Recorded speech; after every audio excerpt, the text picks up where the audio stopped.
welcome back to my little series of frog plushies with disabilities and medical conditions. Someone I know recently was diagnosed with psoriasis, and they asked me if I could make a psoriasis awareness frog, so let's do that. First things first, I'm going to use green felt for the body. I would use the psoriasis awareness colors for the frog's body, but the colors are orange and lavender, the exact same as the eczema awareness colors, and when I made my eczema awareness frog, the paint didn't show up against the orange, so that's why I'm going with green. Before I move on, I'm going to sew the body together. Now I'm going to sew on some black buttons for eyes, and now it's time to decorate the frog a little bit.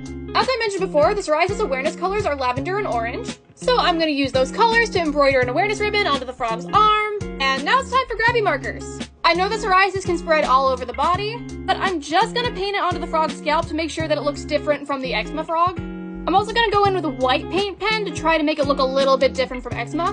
Now I'm just going to wait for this to dry and come back to it later. Alright, it's tomorrow now, the paint is dry, let's sew the whole thing together. One thing that has been funny but also kind of beautiful about starting this series is that whenever me and my friends get a new diagnosis, we're just like, oh my god, it's frog time! Like in the past we would be like, well this sucks, I've got another problem to deal with, but now we're like, well this sucks, I've got another problem to deal with, but at least I get a frog out of it! Alright, time to flip them.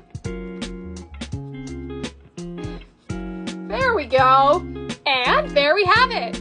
And now it's time for a little close-up so you can see all of those details. Well, thank you so much for watching. I really hope you like the frog.